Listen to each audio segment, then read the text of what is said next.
Assalamualaikum warahmatullahi wabarakatuh. Sobat RH sekalian, jumpa lagi kita di channel yang keren ini. Keren cadas. Ya, sobat RH sekalian, ini ada berita yang menarik ya soal pergantian Kapolri. Ya, bahkan pengamat ini menyebut bintang 2 inisial R dan tidak beririsan dengan Listio Sigit. Jadi ini ada berita dari RMOL, calon pengganti Kapolri Sigit diduga masih berpangkat Irjen. Kemudian siapa bakal ganti Kapolri Listio? Pengamat militer Slamet Ginting, Jenderal inisial R. Oke, coba kita kita hubungin Slamet Ginting. Tadi saya sudah janji sama beliau ya. Dia dalam perjalanan, baterainya lowbat, tapi paling tidak kita minta konfirmasi lah semaksimal mungkin. Minta konfirmasi semaksimal mungkin mengenai hal ini ya. Mudah-mudahan kita tersambung dengan Slamet Ginting. Jangan lupa bukan selamat ya, tapi selamat. Halo, assalamualaikum warahmatullahi wabarakatuh, bro. Waalaikumsalam warahmatullahi wabarakatuh. Saya sedang di LRT nih. Oke, tapi semaksimal mungkin yang bisa, bro ya. Jadi ini sedang lowbat banget juga deh. Oke, mudah-mudahan semaksimal yang bisa kita bincangkan. Jadi Anda mengatakan ya, itu ada isu bahwa Kapolri akan segera diganti. Lalu yang akan menggantikan itu bintang 2. Inisialnya R. Tolong Anda pertanggungjawabkan statement ini. Karena ini masuk juga kalau tidak salah di YouTube Anda kan, S Ginting. Iya, betul. Oke, silakan. Dalam tempo yang selengkap-lengkapnya. Iya, jadi Bung Refli, saya melihat bahwa memang sudah waktunya diganti. Karena ini juga sudah lebih dari 6 bulan pemerintahan Presiden Prabowo. Nah, Listio Sigit Prabowo ini kan menjadi Kapolri eranya Jokowi ini 4,5 tahun, yang terlama dari sejak era reformasi. Nah, menurut saya begini, ini kan Prabowo sedang melakukan bersih-bersih, terutama di kepolisian. Karena itu saya perkirakan, saya analisis bahwa Prabowo akan mencari figur yang risetnya dengan Presiden Jokowi. Karena itulah. Sorry, tadi terputus. Figur yang apa? Anda bilang figur yang? Mencari figur yang tidak ada irisan dengan.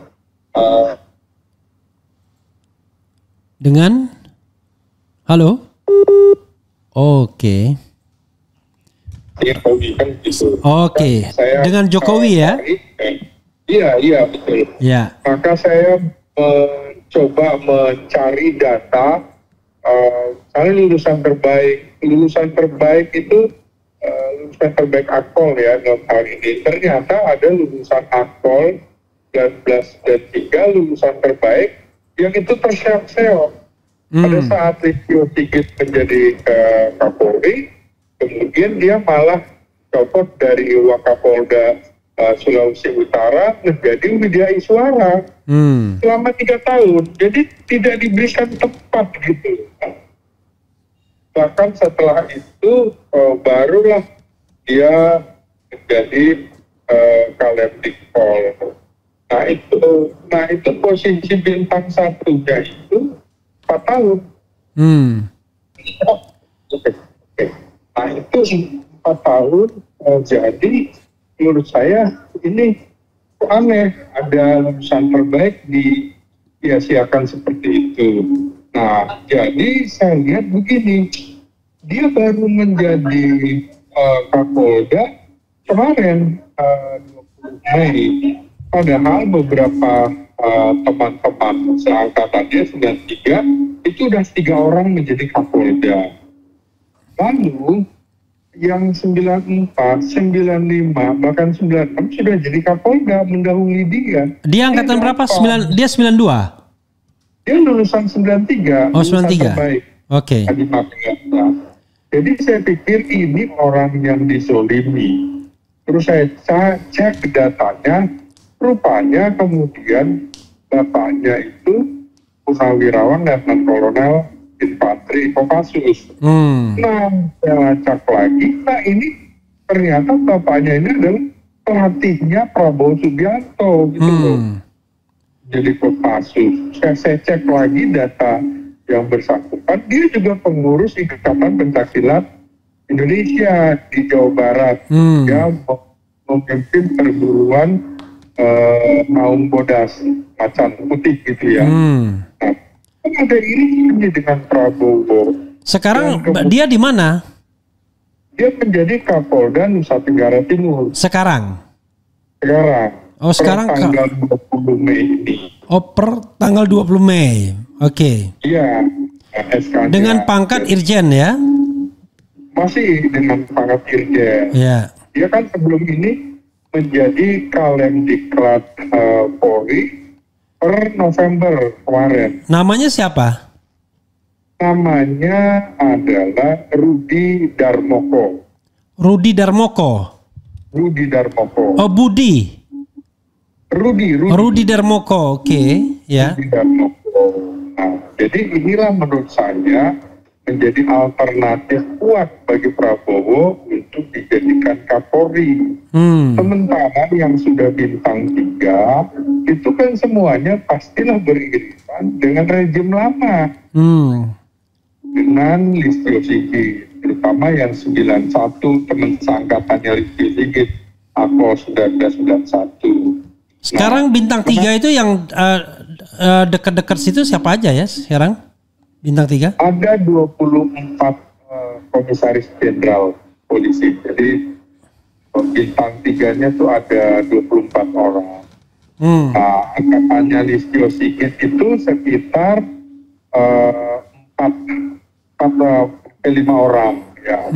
Antara lain misalnya Kabar Eskrim, Wahyu Widada, kemudian Kabahar Kap itu Fadil Imran, kemudian ada Kabait Telka, kemudian ada Kepala BNN, ada Sekjen Dewan Perwakilan Daerah, Muhammad Iqbal yang terkait. Nah itu menurut saya justru gengnya Sigit seangkatan menurut saya tidak akan diambil dari situ. Maka memang ada alternatif juga. Kan saya bilang begini, karena Wakapolri ini ternyata tidak diperpanjang. Kelihatannya nggak diperpanjang. Ahmad Doviri. Oh, tidak diperpanjang pensiunnya?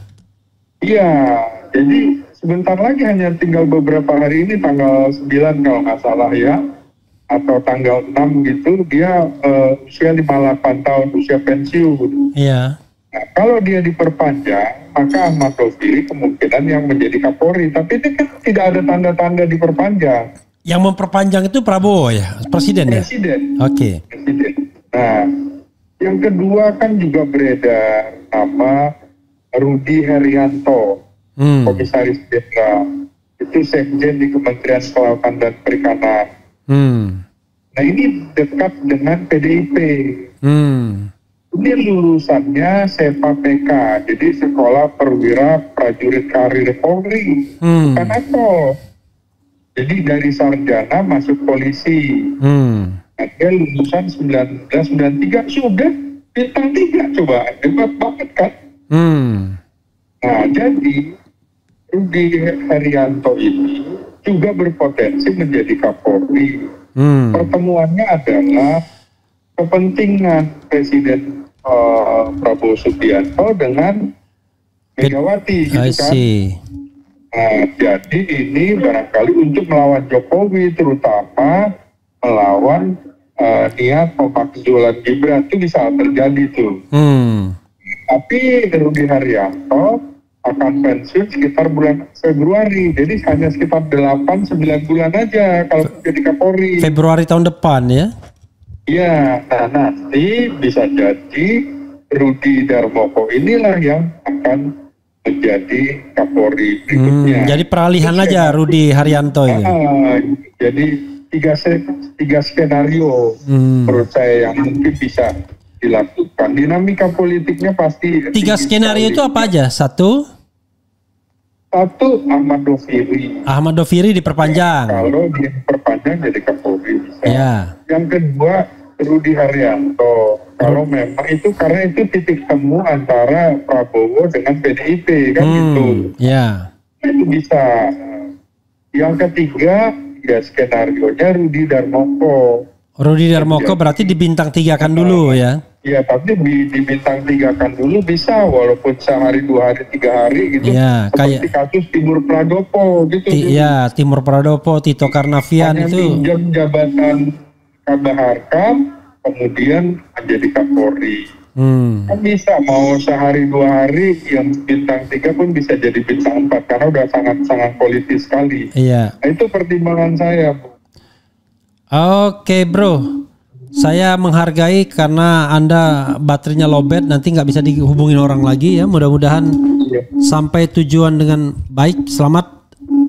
Ya. Oke. Makasih yang dari LRT ini. Ya. Oke, makasih. Yo, assalamualaikum warahmatullahi wabarakatuh. Waalaikumsalam. Ya, saudara sekalian, itu tadi dari Slamet Ginting ya. Bicara mengenai pergantian Kapolri. Dia menyebutkan 3 skenario. Skenario pertama adalah yang akan menggantikan adalah Ahmad Doviri. Ahmad Doviri ini Wakapolri sekarang, sudah Komjen. Dan Ahmad Doviri ini kalau tidak salah ya dia lebih senior daripada Sigit Listio.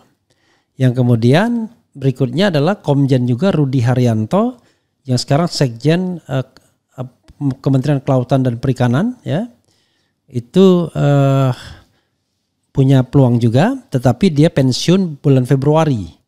Nah berikutnya adalah Rudi Darmoko yang irisannya banyak, sama-sama pengurus silat, ternyata bapaknya letkol pelatih Prabowo dan lain sebagainya, yang bisa dikomjenkan seperti halnya Timur Pradopo walaupun cuma beberapa hari atau agak lamaan sedikit. Seperti Tito Karnavian dari Kapolda Metro Jaya kemudian dikomjenkan di BNPT, setelah itu dijadikan Kapolri. Kita tidak tahu ya, memang harusnya penunjukan Kapolri dan lain sebagainya tidak terlalu politis ya. Harusnya kan dicari yang namanya kader terbaik dari kepolisian, tetapi tidak bisa dimungkiri bahwa yang namanya Kapolri memegang peran strategis dalam banyak hal, termasuk pemenangan pilpres segala ya. Nah itu ya sebuah fenomena yang tidak bisa kita mungkiri. Termasuk juga kalau seandainya dititipkan pesanan-pesanan untuk menyelamatkan siapa atau untuk memenjarakan siapa, banyak orang berkeyakinan ya, termasuk saya, bahwa peran Kapolri pasti sungguh sangat besar. Karena tidak mungkin seorang Kapolri tidak terlibat dalam kasus-kasus yang strategis seperti ijazah palsu misalnya. Gak mungkin rasanya tidak ada komunikasi ya, baik langsung maupun tidak langsung.